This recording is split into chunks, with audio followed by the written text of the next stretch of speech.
Welcome, everyone, to the C-Suite Sales and Marketing Perspectives podcast. I'm Steve McDonald, your host. We have an extraordinary guest today, and we're going to be talking about a subject that we all need to know a lot more about, but we don't think about on a regular basis. We're here with Don Mueller. Now, Don, you are the CMO of Vitech Systems, and you're also a two-time CMO.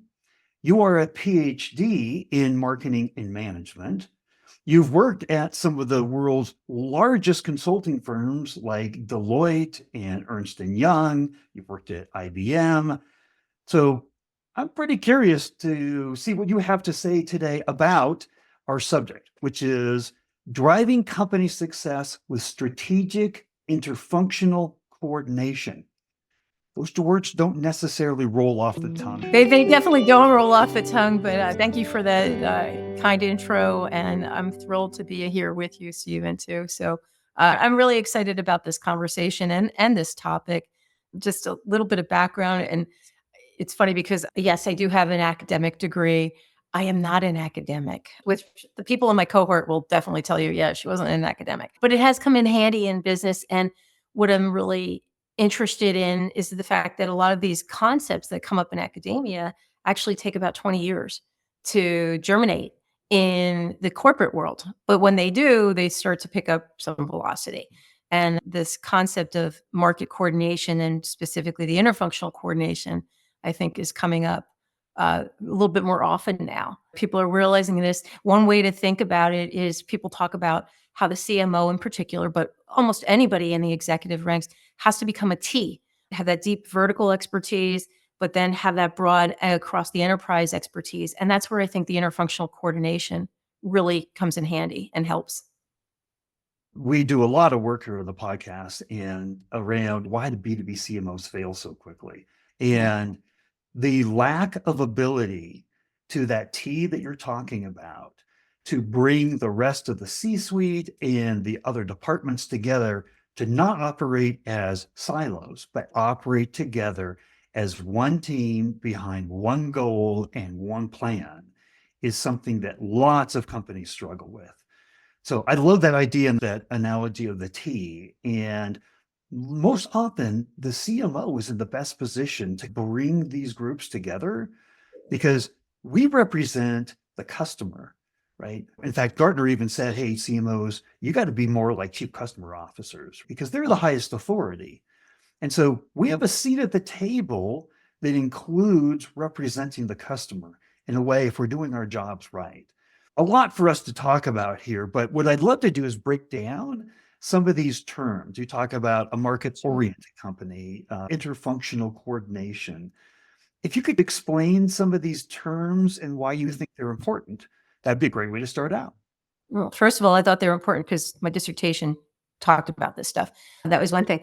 But the other thing was why I thought it was important was when I was studying, and I'm a lifelong learner, whether it's formally or informally, I love to learn. And I love this field of marketing, and it's one I'm passionate about. And the concept of market orientation was first termed by some scholars, Narver and Slater, most notably, and then Coley and Jaworski. And what they found was in their studies, and this is supported by empirical data and research, is that companies that were market oriented, which means they have a customer orientation, which we just talked about a little bit, they have a competitor orientation, have to know what's going on the horizon, and they have this interfunctional coordination. Those three components are what comprise market-oriented company. That equates to greater degree of profitability. What company doesn't like that? So some of your world's most successful companies are market-oriented organizations, and they work on these tenets. And you and I were just talking a little bit before about Amazon with their customer orientation. So I want to go into a little bit more detail about that because you shared a really great anecdote with that too. But that's really, in a nutshell, the concept of a market-oriented company.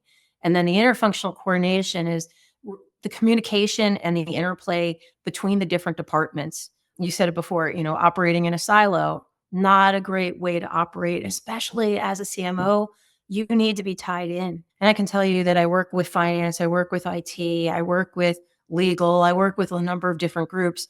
Am I saying, hey, this is what we're doing in marketing? No, it's not even like that. It's just figuring out ways and points of collaboration. So what I want to be is that T. I want to be integrated in so that everybody's saying, you know what? It's not so much that they need my marketing view, it's that they want, wow, marketing, strategic thinking. I want that and I want her perspective. So that's where that comes into play. And again, it's the rising tide lifts all boats.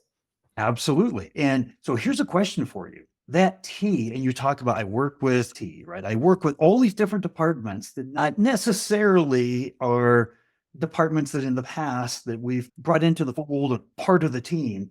But here's my question to you.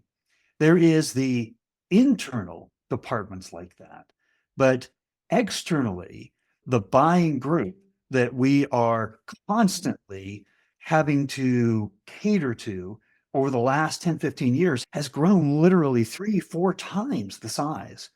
And we'll lose deals because IT kills it inside of that buying group.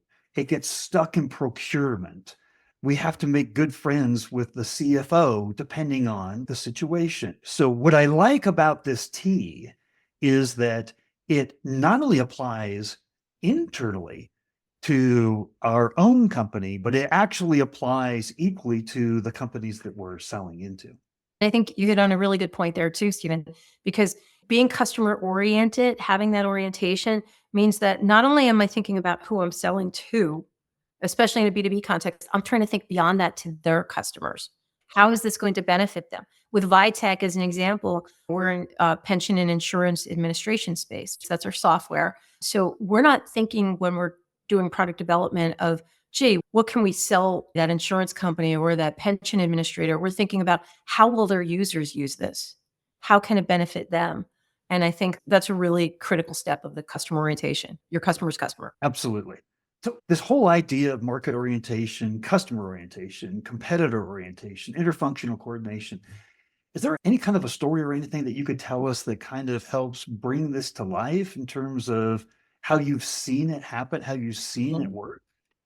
Yeah, I'm kind of laughing a little bit because when I was really rolling up my sleeves and digging into this whole concept and doing some research on it, I won't name the company, but I used a large world-class company as an example because they were market oriented. Whether they knew it or not, they were filling all the tenets of it. And then I used a government agency to compare them to. And as you may have imagined, the customer orientation it was drastically different in both of them. And the competitor orientation, government doesn't see it as having any competitors, but they do. They do. And then the interfunctional coordination, night and day, just drastically different too. So part of that research involved surveys and some analytics along that. And the success and the perception of that world class market oriented company versus the one that wasn't, huge disparity, dissatisfaction. And somebody had even said to me, you could take this and help the government with some of the agencies and what they do. I didn't want to touch that. I'm not going to go there. But it was an interesting experience. And then one other thing that I didn't mention to you earlier is that with the market-oriented organizations, it also affects the composition of who they hire to support that. So as you may imagine, if you hire people that are like, "Hey, I just want to do my job, keep my head down," they're not going to have necessarily that customer orientation and thinking about, as you and I had talked about, you brought it up. I love Amazon's chair of the customer. I'll call it the chair of the customer, but the empty chair at the meeting to represent the voice of the customer. And someplace, if you hire somebody who's saying, well, I don't care, I just know I want to do this over here, that's going to impact that. Same thing with the competitor orientation. We just have the blinders on. We know what we're doing. There's not too many in our space. We should be fine. If somebody has that kind of demeanor or perspective, you may not achieve this. And then the interfunctional coordination, you have to have people who are willing to go beyond their status quo of what they're charged to do. And I think this also gets back to why it's so hard for so many CMOs because we have a lot of pressure to perform in certain levels, but then you've got to go out of the box and say, well, how do I make a positive impact across too? So really who you hire makes as much of a difference to support a market oriented structure as much as the structure itself. So Couldn't be said better. Happy employees mean happy clients, happy customers, because you're hiring the right people to fill this role. I talk to CEOs that have very different visions of the roles for their CMOs or for their CROs. So we all have to have one market alignment, one orientation. And then there are that roles that fit in and support that.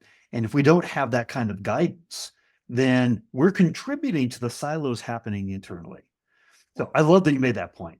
And by the way, I think we should accentuate this idea that came from Amazon. They're kind of supported and known as the most customer obsessed organization in the industry, to the point where there's lots of studies that have shown we can get things now with a Prime membership in like 2 days. So the expectations of B2C are now adopted by B2B. It has had a tremendous influence. So our buyers have this expectation of what kind of an experience they're going to have working with us. So that idea of that empty chair at the table is, we should all be thinking, with even if we're on Teams or Zoom or whatever, that if the customer were on this call, if the customer was in that empty chair, how would we be making decisions differently? But what I'm hoping to have you maybe explain a little bit more is, to your point, what's the role of the CMO in this interfunctional coordination? Yeah, there are a lot of players, but I think we can become the cohesive glue, so to speak, to be the champion for interfunctional coordination. Speaking of at meetings, and one of the things that I think can be an obstruction for CMOs is having good data to report. Sometimes we get caught up in measuring what we can, not necessarily what we should. So I think one of the first things is investing in a decent analytics platform so that you got your multi-touch attribution, you got your marketing mix modeling, and you've got your predictive. And then what that can do is that quiets a lot of the noise. Well, geez, marketing adding value. Yeah, we're adding value. And here I'm going to add more. And here's how. And speaking up, I think a lot of marketing professionals, I'm going to say, are a little bit humble. And what I mean by that is a lot of marketing has to be strategic. So we have that propensity to be strategic thinkers. We don't necessarily feel that we can say that or be that strategic thinker across the board. And I think that's where we need to step up. So quiet the noise about the value that marketing is bringing, be able to quantify it, and then speak up.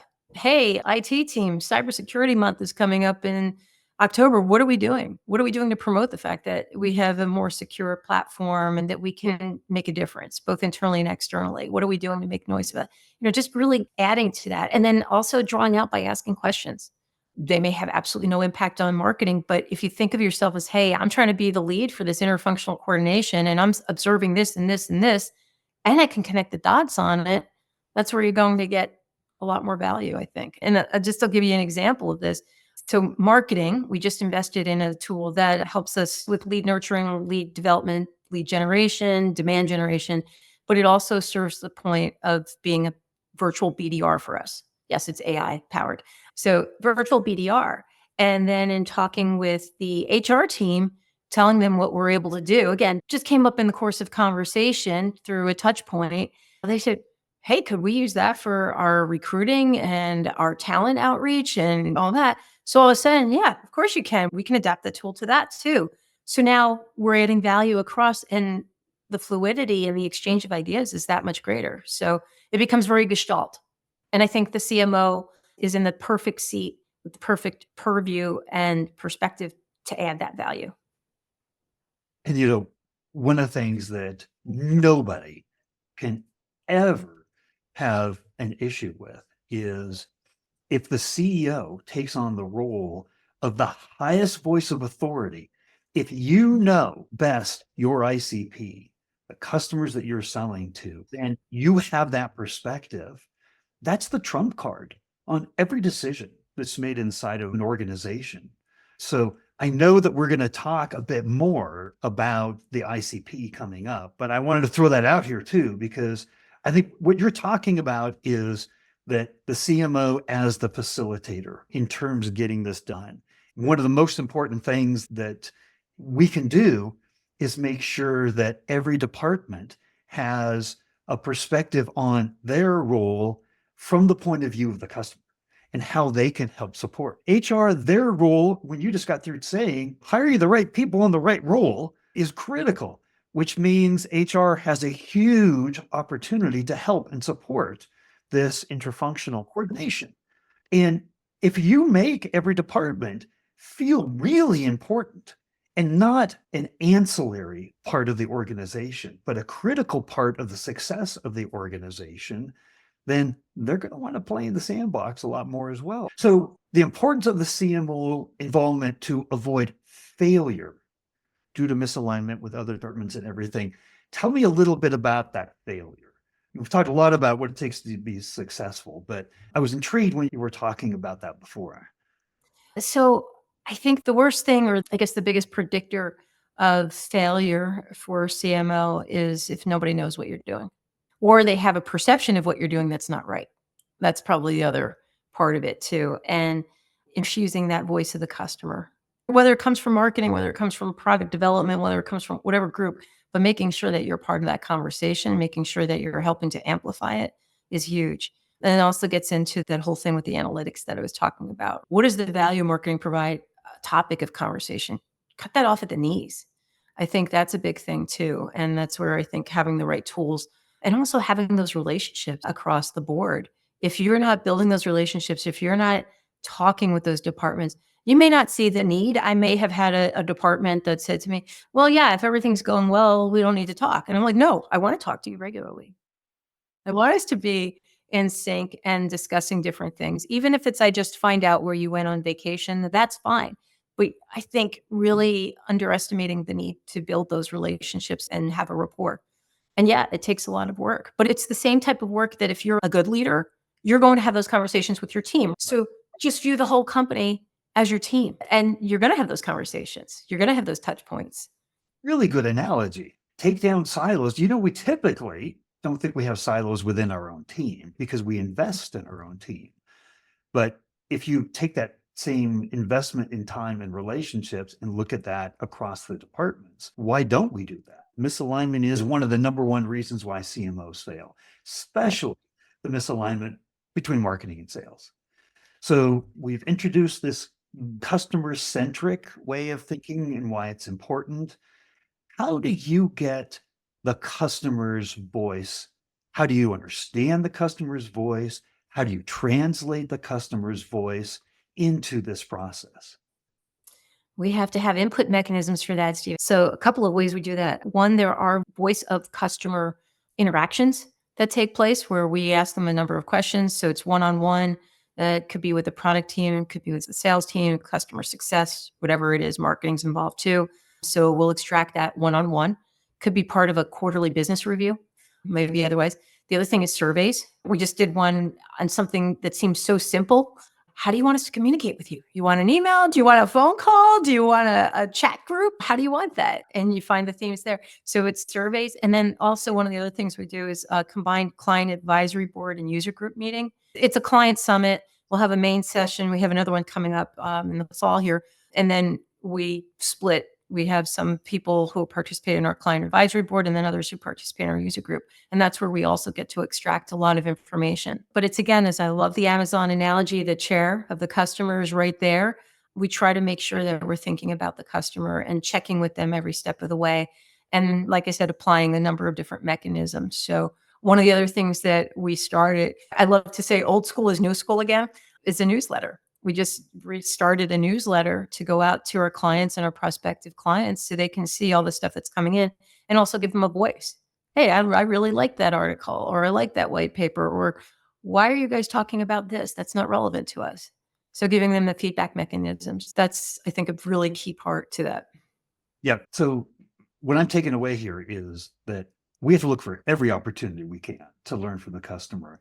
And we have to be the one that aggregates, whether it's recordings of sales calls, product conversations, customer summit surveys. We should not only constantly be talking to them, we should constantly be aggregating, but we should constantly be looking for new ways, innovative ways that we can learn because they are the highest authority. That's why there's the empty chair. So the CMO really has to play the role in the meeting of, if the customer were here, well, who's representing what they would say? Right.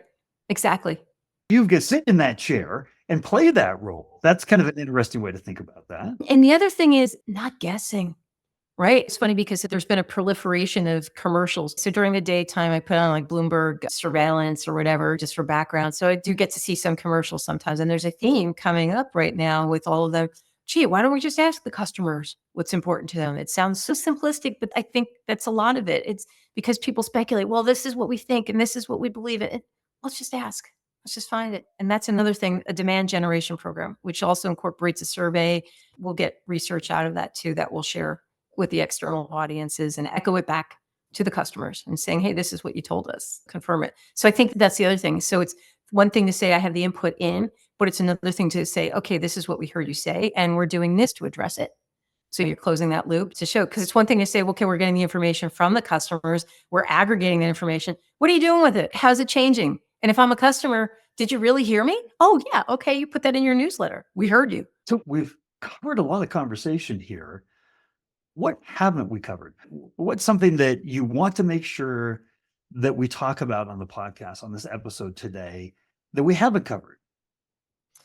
Oh my gosh, there's so many different things. But I was going to say, make an effort, talk. And the other thing I mentioned earlier on, as a lifelong learner, so there are things that maybe I am less comfortable. I'm very comfortable with marketing. I am less comfortable with my aptitude in finance. So I am still struggling to get through a Coursera course from Rice University on finance for non-financial managers. So challenge yourself, learn about those areas. You don't have to go in there and be an expert. I don't need to go and learn how to set up a LAN for IT, but just understanding it, it's kind of that whole axiom of walk a mile in someone else's shoes to understand them rather than to be understood. So I think if you can adapt that attitude, I think it goes a long way. I love this never-ending learning. It's kind of like a doctor. You have to constantly be in a continuing education. You're required to be in continuing education. And what you're saying is we should require that of ourselves. Yes. So you've accomplished a lot in your career, PhD and working with some of the biggest consulting firms and all that you've done. What are you the most proud of? You know, a couple of weeks ago, I may have had a different answer, but it changes all the time. I am most proud of my team here at Vitech and what they're doing and the effort that they put behind everything and the commitment. People talk about people not having a great work ethic anymore. These guys move heaven and earth, and they're really committed to the outcome and delivering the best experience for our customers and making sure that they know what they can get. So I'm most proud of my team right now. That's a great way to reinforce what you've said earlier about the importance of their role. And if we're not proud of them, we haven't done our job in bringing that team together. That you've got to be in people that are going to do the job and make you proud of them. So it sounds like it's all working. That's great. For everything we've talked about today, we can't retain more than about 3 concepts and remember them. But if there was one thing that you wanted people to take away as the most important from this episode today, what would that be? Build the rapport with your colleagues in the other departments and teams. Build that rapport. It's worth it. They'll add value to your career, to your job at whatever place you're at, and you'll add value to theirs. And I think overall that just gives you a much more higher degree of satisfaction. Words of wisdom. Thank you. I know people are going to have questions after listening or watching this. Would it be appropriate if we gave a link to your profile on LinkedIn that people could reach out to you? Yeah, happy to reach out and communicate. I may be a little backlogged because the daytime work does take up a lot of time, but I'm always happy to respond. So, Well, fantastic. Don, thank you so much for coming on and sharing all of these insights. I really appreciate it. And I know all the listeners do too. thank you, Stephen. Really enjoyed the conversation with you.